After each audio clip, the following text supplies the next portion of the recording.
Сайн байцгаана уу, би Туул байна. За миний хувьд Австрали улсад мэргэжлийн бүртгэлтэй албан ёсны эмчлэх хэрэгтэй chiropractic эмч буюу нуруу нугалмын эмч бөгөөд хятадын улам шаргаа ухааны их эмч зүү төн засалч ийм хүн байна. За өдөр бүр над дээр эмнэлэг дээр ирдэг хамгийн түгээмэл асуултуудын нэг бол эмчээ диск зүлхийлт гэж яг юу юм бэ? MRI дээр диск маань зүлхийсэн байна гинэ. Би заавал мэс засал хийх шаардлагатай юу? За эмчилгээний дараа диск маань буцаад хэвэндээ ордог уу гэх мэтчлэн асуултууд ихэвчлэн ирдэг. За өнөөдөр мэдлэгээр бид диск гэж юу болох, яагаад зүлхийдэг, ямар өвдөлт үүсгдэг юм уу, ямар үед яаралтай хэмжүүд үзүүлэх шаардлагатай талаар шинжлэх ухааны үндэслэлтэй ярилцъя.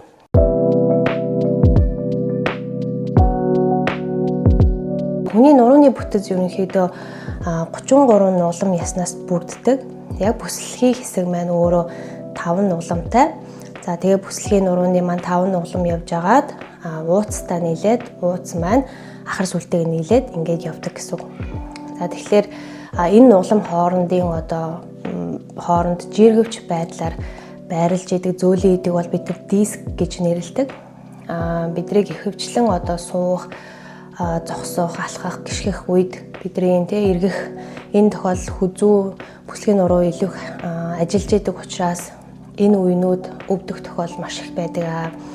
За энэ диск маань ерөнхийдөө нуруунд бол нийтдээ 23 диск байгаа.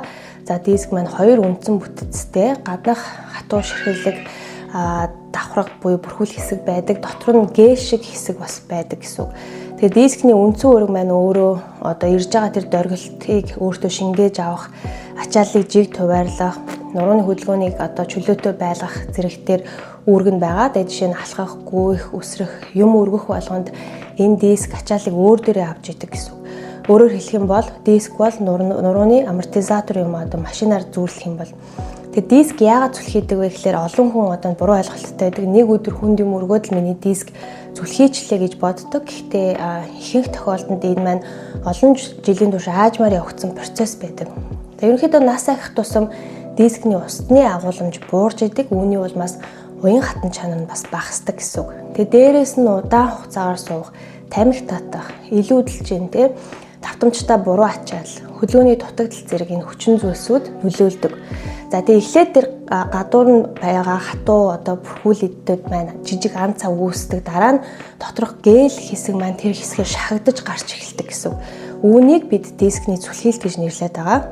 Ерөнхийдөө диск зүлхийлт бүгд ижил байдаггүй. Ерөнхийдөө 4 үе шаттай гэж ойлгож болно. Нэгдүгээр шат нь диск болж байгаа. За энэ маань диск бүхэлдээ баг зэрэг товоосон буюу томорсон байдалтай байна. Хоёрдугаар шат нь диск protrusion байгаа. Дискний нэг хэсэг нэг тал руугаа илүү зүлхийж гарсныг хэлнэ. Гуравдугаарт диск extrusion буюу доторх гээлийн эд маань гаднах ширхэглэг эдээ давж нэвтэлж гарсныг хэлнэ. Дөрөвдүгээрт диск sequestration байгаа. Тэр гарсан гээлийн эд маань тасарсан байдалтай байхыг хэлнэ гэсэн үг. За MRI дээр extrusion буюу sequestration гэж гарлаа гээд автоматар метастасалд орно гэсэн үг биш, харин диск болж буюу нэгдүгээр үе дээрээ байсан ч тухайн хүний өвдөл маш хүчтэй бас байж болдог. Тиймээс зөвхөн зураг MRI биш, тухайн хүний шинж тэмдэг, мэдрэлийн үзлэг, булчингийн хүч, рефлекс зэрэг бүх үнэлгээг хамтд нь авч үзчихээж эмчилгээгээ ерөнхийдөө төлөвлөнө. За диск яагаад өвдөлт өгдөг вэ? Энэ хэсгийг хүмүүс хамгийн их буруу ойлгодог. Өвдөлтийг зөвхөн диск өөрөө өгдөггүй. 4 үндсэн шалтгаан байгаа. Нэгдүгээрт бол зүлхийсэн диск хажуугаар өнгөрч байгаа мэдрэлийн язарыг дарах. Хоёрдугаарт дискнээс яралгарах өрөвслийн медиаторууд мэдрэлийг цочрох. Гуравдугаарт булчин өөрийгөө хамгаалахын тулд хүчтэй агших. Дөрөвдүгээрт нурууны үе мөчний хөдөлгөөн алдагдах.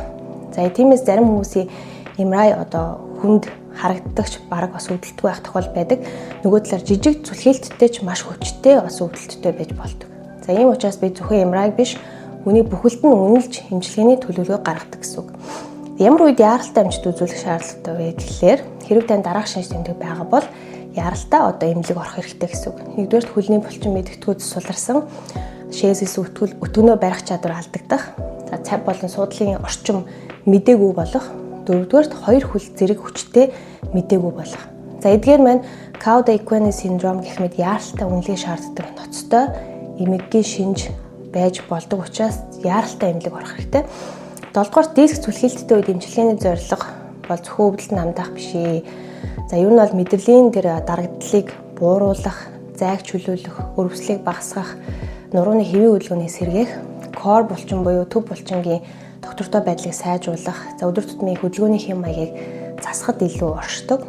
Миний хувьд өвчтөн бүрийг дэлгэрэнгүй үзлэг хийсний дараа тухайн хүний онш, шинж тэмдэг тохируулаад chiropractic эмчилгээ, зөөлөн эд эмчилгээ, шаардлагатай бол зүүн эмчилгээ, за гэрийн дасгалын хөтөлбөрийг хослуулад эмчилгээнийхаа төлөвлөгөөг боловсруулдаг. Хэрэв танд бүслэхий, нурууны өвдөлт удаан хугацаанд үргэлжилж байгаа, за эсвэл өвдөлт хөл рүү дамждаг бол өөрийгөө зөв онцлуулах нь хамгийн эхний алхам юм аа. За миний хувьд одоогоор Австралийн Сидней хотод Chirodynamic Health Clinic-т афра бүртгэлтэй chiropractic эмчээр ажиллаж байна. Ажиллах цагийн хуваар даваа гарагт өглөө 7:30-аас өдөр 2, мягмар өглөө 9-өөс орой 7, пүрүү өглөө 9-өөс орой 7, баасан гарагт өдөр 1-ээс 5-ын хооронд ажиллаж байгаа. За би доор description хэсгээр эмнэлгийн хаяг бол утасны дугаарыг үлдээ. Та бүхэн цаг авахар бол тэр дугаараар холбогдорой. За мөн энэ сувагтаа subscribe хийгээд энэ бичлэгтээ лайк дараа комент хийчээрэй. Би дараагийн бичлэгээр диск түлхэлттэй үед ямар дасгал хийхэд аюулгүй вэ? За тэр core булчин буюу төв булчингаа хэрхэн хөгжүүлэх вэ талаар бичлэг оруулнаа. За тэр болтол баяртай.